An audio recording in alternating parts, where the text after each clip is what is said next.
آج کے دور میں صادق اور امین کی تعریف جو ہے وہ لغت میں یہ ہے کہ صادق کے معنی ہے سچا اور امین کے معنی امانت دار کے لیے جاتے ہیں۔ اس لحاظ سے ایسے شخص کو جو کہ ہمیشہ سچ بولتا ہو اور امانتوں میں خیانت نہ کرتا ہو صادق اور امین کہا جاتا ہے۔ لیکن علمی نقطہ نظر یہ ہے کہ یہ اصطلاح سب سے پہلے حضور نبی اکرم صلی اللہ علیہ وآلہ وسلم کے لیے استعمال کی گئی تھی اور صرف انہی کے لیے مخصوص ہے۔ کیا اس اصطلاح کو کسی عام شخص کے لیے استعمال کرنا درست ہے؟ آج کے دور میں اگر ہم صادق اور امین کی بات کریں تو تعریف کیا ہوگی آج کے دور میں صادق اور امین کی؟ کیا کوئی شخص اس تعریف پر پورا اتر سکتا ہے؟ اس پر ہم بات کریں گے۔ ہمارے ساتھ مذہبی اسکالر ڈاکٹر خالد ظہیر صاحب موجود ہیں۔ السلام علیکم ڈاکٹر صاحب۔ وعلیکم السلام۔ خالد صاحب، اب یہ جو دو اصطلاحیں ہیں اور یہ وہ اصطلاحیں ہیں جو ہم ہمیشہ سے پڑھتے آئے ہیں، حضور اکرم صلی اللہ علیہ وآلہ وسلم کو یہ دو خطاب جو ملے تھے، اب صادق اور امین کی جو اصطلاحیں ہیں، کیا ایسا ہے واقعی کہ یہ خطاب صرف اور صرف حضور اکرم صلی اللہ علیہ وآلہ وسلم کی ذات کے ساتھ منسلک کیا جا سکتا ہے اور کسی کے حوالے سے یہ بات نہیں کی جا سکتی؟ آج اگر ہم بات کریں تو کیا آج کسی اور کے لیے یہ کرائٹیریا ڈیفائن نہیں ہو سکتا؟ ظاہر ہے وہ اس لیول تک تو کوئی بھی نہیں پہنچ سکتا، لیکن کیا یہ ٹائٹل بھی یوز نہیں ہو سکتا؟ دیکھیے، الصادق اور الامین تو حقیقت یہ ہے کہ ایک ہی اللہ کے بندے تھے۔ ان کے لیے یہ لقب انہوں نے خود تجویز نہیں کیا، بلکہ دنیا نے ان کو یہ لقب دیا، اور وہ آپ کے اللہ کے پیغمبر برحق ہونے کا ایک بہت بڑا ثبوت بن گیا۔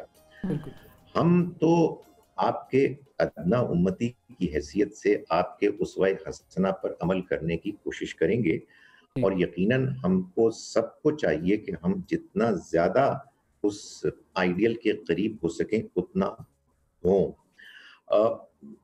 ایک شخص آج بھی سچا ہو سکتا ہے، ایک شخص آج بھی امانت دار ہو سکتا ہے، ہم کو ہونا چاہیے۔ ظاہر ہے کہ یہ مطلب تو نہیں ہے کہ اگر نبی اکرم صلی اللہ علیہ وسلم الٹیمیٹ الصادق اور الٹیمیٹ الامین تھے تو ہم ان کا بالکل الٹ ہو جائیں۔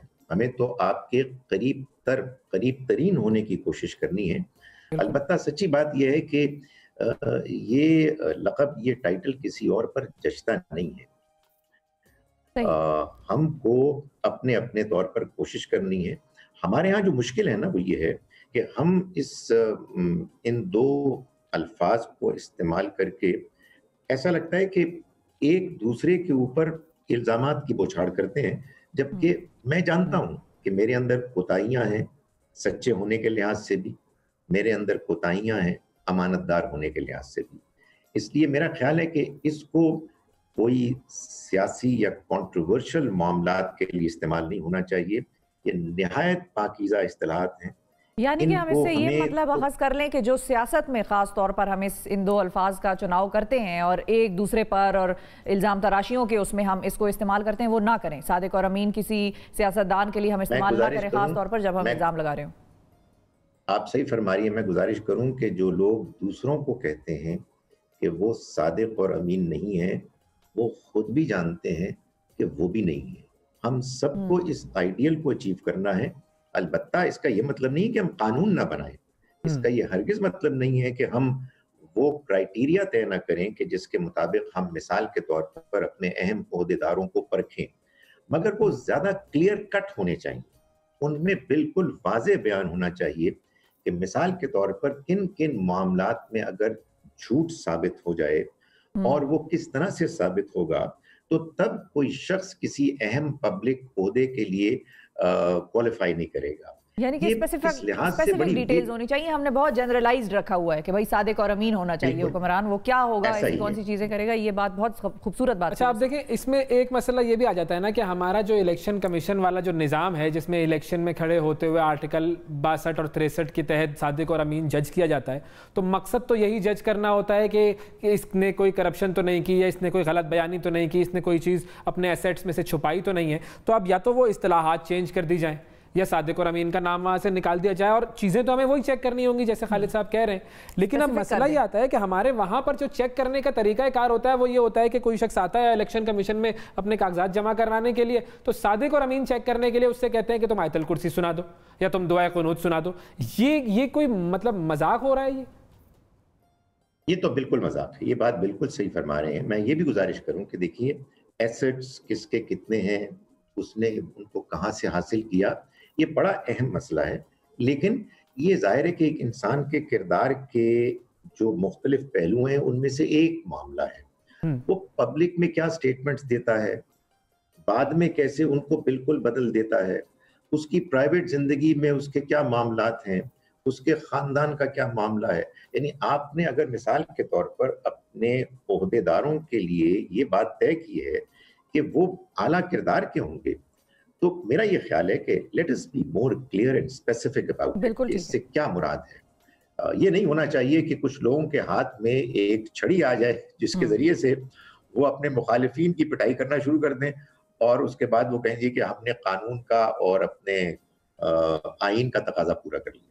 لیکن سر اب یہاں پر مسئلہ یہ ہے کہ اگر ہم چلیں میں تھوڑا سا جسارت کر کے تھوڑی سی ہمت کر کے اگر سخت بات کر ہی لوں تو ہمارے سامنے تو ایگزامپلز آتی ہیں پاکستان میں کہ جہاں پر ایک حکمران یہ کہتا ہے کہ بھائی جو میں نے بات کی تھی وہ کوئی قرآن و حدیث تھوڑی تھی، وہ تو تبدیل ہو سکتی ہے.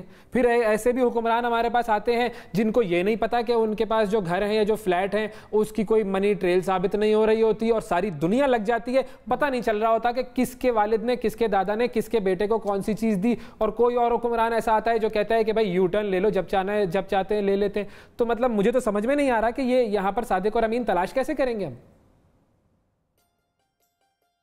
میں اسی لیے گزارش کرتا ہوں، دیکھیے آپ نے بہت اچھی بات کی. میرے تو آپ نے جو دکھتی رگ ہے آپ نے اس کو چھیڑ دیا.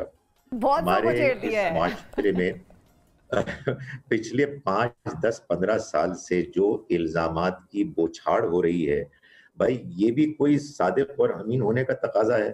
ایک دوسرے پر لان تان اپنے سکور گین کرنے کے لیے، لوگوں کو اپنی طرف مائل کرنے کے لیے دوسروں کے اوپر الزامات لگانا اور پبلک میں لوگوں کو لٹیرا کہنا، چور کہنا. بھائی آپ کے پاس عدالت ہے، عدالت کیا کام کرتی ہے؟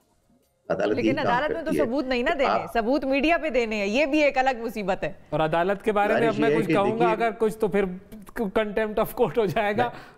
میں گزارش کرتا ہوں، دیکھیے میں کتنا ہی برا انسان کیوں نہ ہوں، جب تک مجھے آپ ثابت نہیں کرتے کہ میں برا ہوں، اگر آپ پبلک میں مجھے ذلیل کریں گے تو مجرم میں نہیں ہوں، مجرم آپ ہیں.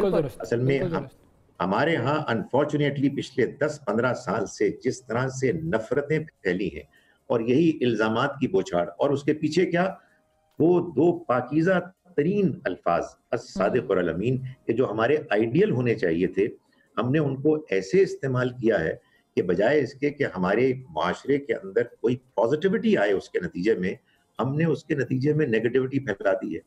اب اس ڈیمیج کو ہمیں کسی طرح سے کم کرنا ہے. جی اب یہ تو بالکل ڈیمیج کو کم کرنا ہے، اور دعائیں فی الحال ہم کر سکتے ہیں، اپنی کوششیں بھی جاری کریں اور دعائیں بھی رکھیں ساتھ، تو پھر ہی کچھ ہو سکے گا.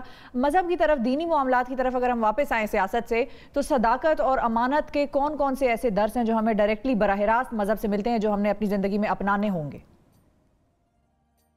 دیکھیے ایک بڑی سادہ سی بات ہے جو قرآن مجید نے بیان کی، ظاہر ہے کہ تفصیلات تو بہت ہیں، میں صرف 2 چھوٹے چھوٹے حوالے دیتا ہوں اور یہ میرے لیے ہیں، آنیسٹلی آپ کے لیے بھی ہیں، لیکن مجھے اپنی فکر کرنی ہے، آپ کو اپنی فکر کرنی ہے. ایک بات آپ دیکھیں کتنی سادہ سی سٹیٹمنٹ، مختصر، سورہ انعام میں اللہ تعالیٰ نے فرمایا وَإِذَا قُلْتُمْ فَعْدِلُوا، دیکھو جب بات کرو انصاف کے ساتھ کرو، وَلَوْ كَانَ ذَا قُرْبَى، اگرچہ کہ جس کے بارے میں تم کر رہے ہو تمہارا رشتہ داری کیوں نہ. دوسری بات وہ ہے جو سورہ صف میں اللہ تعالیٰ نے فرمائی یا ایھا الذین آمنوا لما تقولون ما لا تفعلون، ایمان والو وہ بات کیوں کہتے ہو جو کرتے نہیں. کبر مقتا عند اللہ، اللہ کو سخت بیزار کرنے والی، ناپسند ہے یہ بات، ان تقولوا ما لا تفعلون، کہ تم وہ بات کہو جو تم کرتے نہیں ہو. بلند بانگ دعوے ہم کرتے ہیں، میں کرتا ہوں، لوگوں کے سامنے نصیحت کرتا ہوں، لیکن اپنی ذاتی زندگی میں میں اس کے اوپر پورا نہیں اترتا. تو میرا خیال ہے کہ ہم سب کو گریبان میں اپنے جھانکنا چاہیے، سول سرچنگ کرنی چاہیے، اور یہ دیکھنا چاہیے کہ کیا کہیں ہمارے قول اور فعل میں تضاد تو نہیں ہے. اس پہ ہم سب کو کام کرنا چاہیے. بہت شکریہ ڈاکٹر خالد ظہیر صاحب ہمارے ساتھ موجود تھے اور صادق اور امین کے حوالے سے بات ہو رہی تھی. جتنے بھی لوگ ایک دوسرے کو غیر صادق اور غیر امین ثابت کرنے کی کوشش کرتے ہیں وہ صرف یہ دیکھ لیں کہ روز محشر جب اس صادق اور امین سے ہمارا سامنا ہوگا تو اس وقت معاملہ کیا ہوگا.